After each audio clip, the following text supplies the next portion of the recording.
ദൈവത്തിൻ്റെ അതിപരിശുദ്ധമായ നാമം വാഴ്ത്തപ്പെടുമാറാകട്ടെ. ഇന്ന് ഈ നോയമ്പിൻ്റെ വേളയിലൂടെ നമ്മൾ കടന്നു പോകുമ്പോൾ ഇന്നത്തെ ധ്യാന ചിന്തയ്ക്കായിട്ട് ഞാൻ തിരഞ്ഞെടുത്തിരിക്കുന്നതായ വചനഭാഗം അപ്പോസ്തലനായ പൗലോസ് കൊരിന്ത്യർക്ക് എഴുതിയ 1-ാം ലേഖനമാണ്. അതിൻ്റെ 1 മുതൽ 9 വരെയുള്ള വചനഭാഗമാണ്.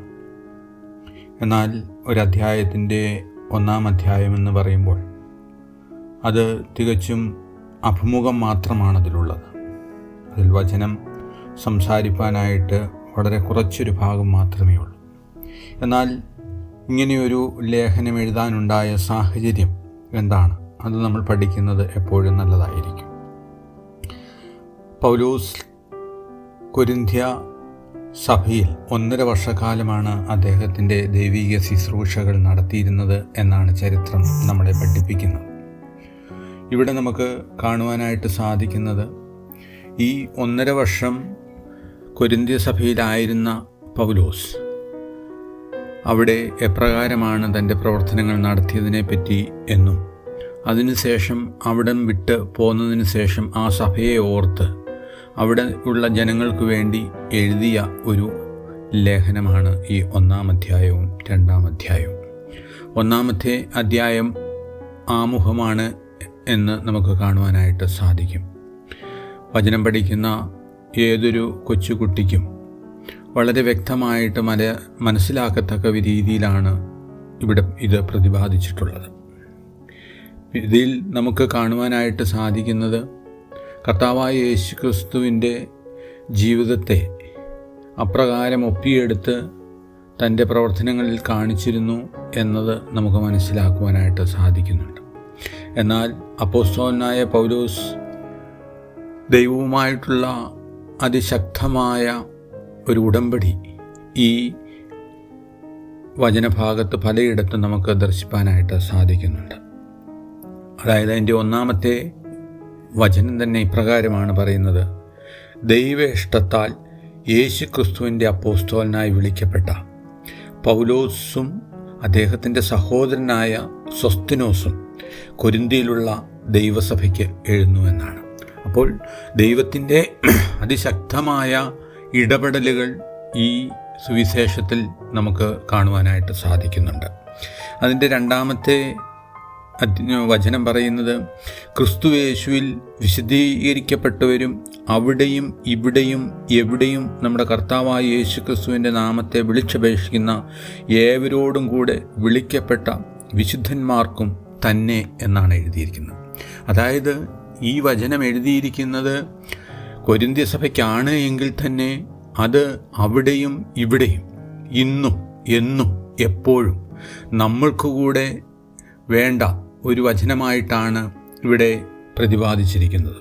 കൊരിന്ത്യ സഭയെ മാത്രം ഉദ്ദേശിച്ചുകൊണ്ടല്ല, ക്രിസ്തീയ വിശ്വാസത്തിലുള്ള എല്ലാ വിശ്വാസികളും, ഇപ്പോൾ ജീവിച്ചിരിക്കുന്നവരും ഇനിയും ക്രിസ്ത്യാനികളായിട്ട് ഈ ലോകത്തിലേക്ക് വരുന്നവർക്കും എല്ലാം വളരെ വ്യക്തമായിട്ട് ഈ വചനം പഠിക്കേണ്ടതായിട്ടുണ്ട് എന്ന് ഇവിടെ കാണിക്കുന്നുണ്ട്.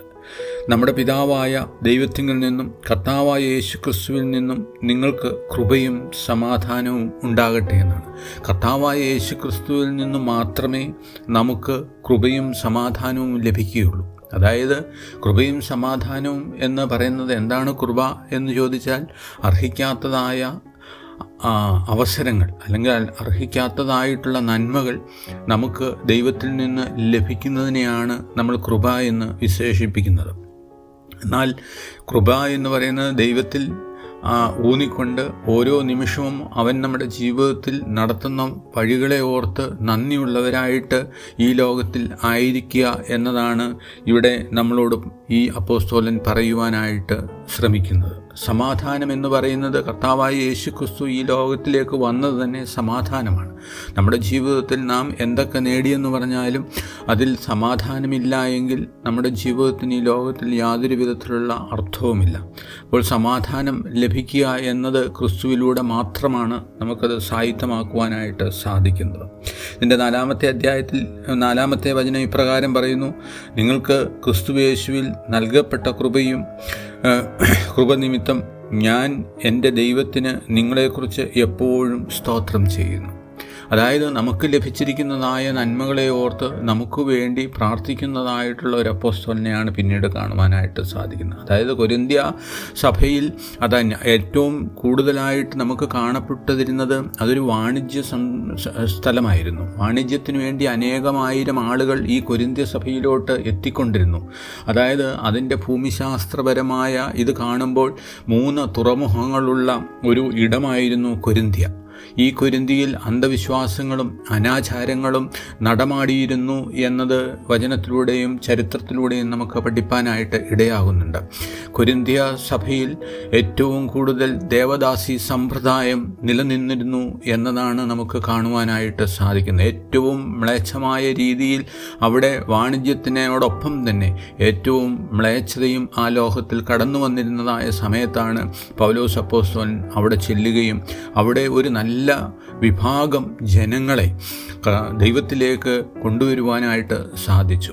എന്നാൽ അദ്ദേഹം അവിടുത്തെ സുവിശേഷ വേല കഴിഞ്ഞ് തിരിച്ചെത്തിയപ്പോൾ ഈ ദൈവസന്നിധിയിൽ ആയിരിക്കുന്ന അല്ലെങ്കിൽ ദൈവവുമായിട്ട് നിരന്തരമായി ബന്ധം പുലർത്തിയിരുന്ന വിശുദ്ധരായ അനേകരുള്ള ഈ സഭയിലെ ജനങ്ങൾ വീണ്ടും മലിനസമാക്കപ്പെടുമോ എന്ന ഭയമാണ് ഈ 1-ാം ലേഖനം അവർക്ക് എഴുതുവാനായിട്ട് ഇടയായത്. ക്രിസ്തുവിൻ്റെ സാക്ഷ്യം നിങ്ങളിൽ ഉറപ്പിക്കുന്നത് പോലെ അവനിൽ നിങ്ങൾ സകലത്തിലും വിശേഷാൽ സകല വചനത്തിലും സകല പരിജ്ഞാനത്തിലും സമ്പന്നരായി തീർന്നു. അവരെ അത്രമാത്രം ദൈവത്തിൽ സമ്പന്നരാക്കത്തക്ക രീതിയിൽ അവരെ വിശുദ്ധമായ ജീവിതത്തിലേക്ക് തിരിച്ചു കൊണ്ടുവന്നു ആയ ഒരു വലിയ സമൂഹത്തെയാണ് പിന്നീട് നമുക്ക് ഇവിടെ കാണുവാനായിട്ട് സാധിക്കുന്നത്. ഇങ്ങനെ നിങ്ങൾക്ക് കൃപാവരത്തിലും കുറവില്ലാത്തവരായി നമ്മുടെ കർത്താവായ യേശു ക്രിസ്തുവിൻ്റെ പ്രത്യക്ഷതയെ കാത്തിരിക്കുന്നു. അതായത് ഈ ലോകത്തിൽ അവർ ജീവിച്ച ജീവിതത്തിൽ നിന്നൊക്കെ മാറ്റപ്പെട്ട് കർത്താവായ യേശു ക്രിസ്തുവിൻ്റെ 2ാമത്തെ വരവിങ്കൽ അവൻ്റെ പ്രത്യക്ഷതയിൽ അവൻ്റെ മുമ്പിൽ നീതിയുള്ളവരായിട്ട് നിൽക്കത്തക്ക രീതിയിൽ വേർതിരിക്കപ്പെട്ട വലിയൊരു ജനസമൂഹത്തിനെ ഉണ്ടാക്കിയെടുക്കുവാനായിട്ട് പൗലോസ് അപ്പോസ്തലന് സാധിച്ചു എന്നതാണ് പിന്നീട് നമുക്ക് കാണുവാനായിട്ട് സാധിക്കുന്നത്. നമ്മുടെ ജീവിതത്തിലും ഈ ലോകത്തിൽ നാം ആയിരിക്കുന്ന സാഹചര്യങ്ങളിൽ അവൻ്റെ 2ാമത്തെ വരവെങ്കിൽ അവൻ്റെ ന്യായവിസ്താരത്തിന് മുമ്പിൽ പ്രത്യക്ഷതയിൽ നിൽപ്പാൻ നമ്മൾ ഇടവരണം. അങ്ങനെ ഇടവരേണ്ട രീതിയിൽ നമ്മുടെ ജീവിതത്തെ നമ്മൾ വിശുദ്ധിയിലേക്ക് നയിക്കുമ്പോൾ മാത്രമാണ് യഥാർത്ഥമായ ക്രിസ്തീയ ജീവിതം നമുക്ക് ഈ ലോകത്തിൽ ജീവിപ്പാനായിട്ട് സാധിക്കുന്നത്. അവൻ ഞാൻ നിന്നെ അറിയുന്നില്ല എന്ന ശബ്ദം കേൾപ്പാനല്ല, ഞാൻ നിന്നെ അറിയുന്നു എന്ന ശബ്ദം കേൾക്കത്തക്ക വിധത്തിൽ നമ്മുടെ ജീവിതത്തെ നമ്മൾ ക്രമപ്പെടുത്തേണ്ട ആവശ്യമുണ്ട്. അതാണ് ഓരോ ക്രിസ്ത്യാനിയും ഈ ലോകത്തിൽ നേടേണ്ടതായിട്ടുള്ള സമ്പത്ത്. പിന്നീട് നമുക്ക് കാണുവാൻ സാധിക്കുന്നത് തൻ്റെ പുത്രനും നമ്മുടെ കർത്താവുമായ യേശു ക്രിസ്തുവിൻ്റെ കൂട്ടായ്മയിലേക്ക് നിങ്ങളെ വിളിച്ചിരിക്കുന്ന ദൈവം വിശ്വസ്തനാണ്. ഈ ലോകത്തിൽ നമ്മളെ വിളിച്ചിരിക്കുന്നതായ ദൈവം അവൻ വിശ്വസ്തനാണ്, അവൻ വാക്കുമാറാത്തവനാണ്. അവനിൽ മാത്രമായിരിക്കണം നമ്മുടെ ഓരോരുത്തരുടെയും ജീവിതം സമർപ്പിക്കേണ്ടത്. അപ്പോൾ മാത്രമാണ് ഈ ലോകത്തിൽ ധന്യമായൊരു ജീവിതം, ഒരു ക്രിസ്തീയ ജീവിതം നമുക്ക് നടത്തുവാനായിട്ട് സാധിക്കുകയുള്ളൂ. ഈ നൊയമ്പിൻ്റെ നാളുകളിലൂടെ നമ്മൾ കടന്നു പോകുമ്പോൾ നമ്മുടെ ജീവിതം ക്രിസ്തുവിൽ അധിഷ്ഠിതമായി 2ാമത്തെ അവൻ്റെ വരവിൽ അവൻ്റെ പ്രത്യക്ഷതയിൽ നാം അവനോടുകൂടെ ആയിരിക്കണമെങ്കിൽ നമ്മൾ ഈ ലോകത്തിന് അനുരൂപരാകാതെ നന്മയും പ്രസാദവും പൂർണ്ണതയുള്ള ദൈവഹിതം ഇതെന്ന് തിരിച്ചറിയേണ്ടതിന് മനസ്സ് പുതുക്കി രൂപാന്തരം പ്രാപിപ്പാൻ നമ്മുടെ ജീവിതത്തെ നമുക്ക് അതിനുവേണ്ടി ഒരുക്കാം. അപ്പോഴാണ് നമ്മുടെ നൊയമ്പുകളും നമ്മുടെ ഉപവാസങ്ങളും നമ്മുടെ ക്രിസ്തീയ ജീവിതവും ഈ ലോകത്തിൽ ധന്യമാകുന്നത്. കർത്താവായ യേശു ക്രിസ്തു നിങ്ങളെല്ലാവരെയും അനുഗ്രഹിക്കട്ടെ. ആമേൻ.